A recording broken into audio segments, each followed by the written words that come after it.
want to thank all of the volunteers, all of our supporters, and my fellow Texans for making this victory night possible. Thank you all. For a third straight term, Texans will remain a Republican. State Governor Greg Abbott accepted his victory overnight, beating out Beto O'Rourke.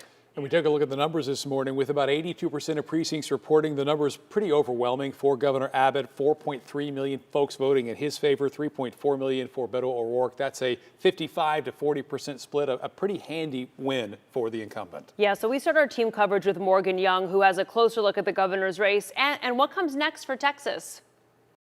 After a long, hard-fought, and expensive gubernatorial race for the state of Texas, we now know that Governor Greg Abbott will hold his seat as governor, making this his third term, and it will also mean that Texas will have a Republican governor now for 3 decades. This, of course, was a race that centered on several issues and got very heated when it came to some of the more controversial ones for our state. Abbott really ran his campaign focusing on the issues of immigration and border security, as well as crime and public safety. From O'Rourke, we saw a really big push for voting rights and gun control in wake of the tragedy in Uvalde. We saw very different approaches leading right up to Election Day. We know that Governor Abbott did not hold any rallies or campaign events in the days leading up to Election Day, and that O'Rourke really stayed on that campaign trail right up until his election night party, making 3 stops on Election Day. When those results came out, we heard from Governor Abbott. He gave a victory speech where he essentially said that Texans have spoken, and he really spoke to his issues, thanking his supporters. In El Paso, we heard from Beto O'Rourke, who thanked his supporters, actually really calling out those supporters who have been behind him since his Senate race in 2018. One of the first things he said is that this could be the last time that he really addresses all of his supporters, so he was sure to thank them and thank his family. I just want to begin by thanking each and every single one of you. You've been so amazing for us, with us, to us, for the duration of this, and I cannot thank you enough. And one thing that we thought was really interesting to note is that both of these candidates chose to have their election night watch parties right on the border. In El Paso, Beto was about 2 miles from the border. Of course, Governor Abbott had his election night watch party in McAllen, about 7 miles from the border. So an interesting strategy from both candidates. Of course, we now know that Governor Abbott will remain the governor of Texas. As for what's next for Beto O'Rourke, he said he doesn't know, but he says he will stay really passionate about the issues that he has run his campaign on.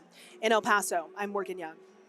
We heard from the Jasons last night, such an overwhelming victory for the governor. Right. Democrats kind of looking for a silver lining wherever they could find it. Cleo Greene's got the county-by-county breakdown. Yeah, so Cleo, there was really one county in North Texas. I can see it from here. You can see that swung for O'Rourke. Of course, Dallas County as well. And Kara, Mark, those votes are still coming in this morning. But as you can see here, Abbott taking that lead by about 11% this morning with nearly 8 million votes here. It's really a sea of red here in the state of Texas, indicating the cities and counties that Abbott was able to hold down, very similar to his win in 2018. Take a look here. All right, let's zoom in into our 4 biggest counties here and show you what's going on here. Of course, Dallas County remaining blue here with those votes.